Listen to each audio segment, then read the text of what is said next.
আসসালামু আলাইকুম রহমতুল্লাহ। আলহামদুলিল্লাহ, সকল প্রশংসা আল্লাহ তাআলার, যিনি আপনাকে আমাকে সৃষ্টি করেছেন আল্লাহ তাআলার অশেষ নিয়ামত দ্বারা।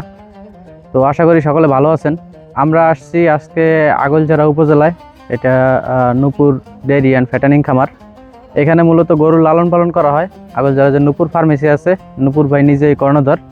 তো উনি কিছুদিন আগে অল্প কিছু গরু দিয়ে শুরু করছে। তো এখন মোটামুটি আলহামদুলিল্লাহ প্রায় 17-18টা গরু আছে। এই যে টোটাল জায়গাটা দেখতেছেন, এই জায়গাটা বিস্তীর্ণ পুরো এলাকায় এরা ঘাস চাষ করে, আর ম্যাক্সিমাম সাপোর্টটাই ঘাসের কাছ থেকে নেওয়া হয়। এখানে নেপিয়ার ঘাস সবসময় চাষ করা হয়।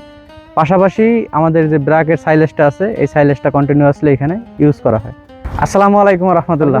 নূর ভাই ভালো আছেন না? আলহামদুলিল্লাহ ভালো আছি। জি আলহামদুলিল্লাহ, এই তো আলহামদুলিল্লাহ। তুই যে গরুগুলি লালন পালন করা হয় তার ঘাস নাকি নাকি আরো কোনো ঘাসের প্লট আছে হ্যাঁ, আলাদা? ওইখানে মাঠে আছে কিছু, আর ওইখানে একটা পানির মধ্যে আছে, আর আমাদের পুকুরের পাড়ে প্রচুর ঘাস আছে। আচ্ছা আচ্ছা, সব আমরা দিক দিয়ে পুকুরের পাড়ে তারপরে ঘাস- মনে করেন বাড়িতে ঘাস চাষ। কচুরি আনি, সাইলেন্স খাওয়াই। একটা সবুজ শক্তি থেকে একটা গ্যাস আনছি, আলহামদুলিল্লাহ খুব ভালো মানের। 4 জন লোকের জন্য এটা যথেষ্ট সুন্দর। ছোট আকারের হলে 4টা গরু হলে আপনি এই গ্যাসটা সুন্দরভাবে করতে পারবেন, ব্যবহার করতে পারবেন। সকালে 2 ঘন্টা পাবেন, আবার বিকালে 4টার দিক দিয়ে আবার 2 ঘন্টা পাবেন।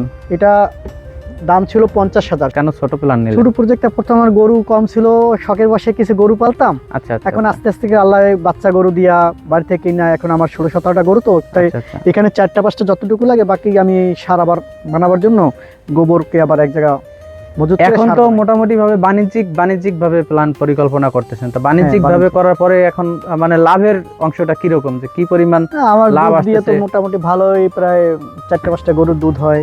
আচ্ছা তারপর সার মোটা কোন তাজা গরু সার আছে।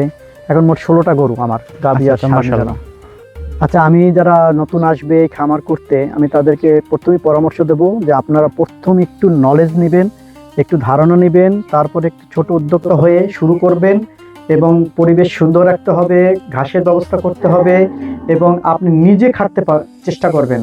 অন্যের দ্বারা যদি কিছু করেন, সে হয়তো 10 কেজি লাগে, সেখানে 12 কেজি দেবে, তার 2 কেজি লস হবে।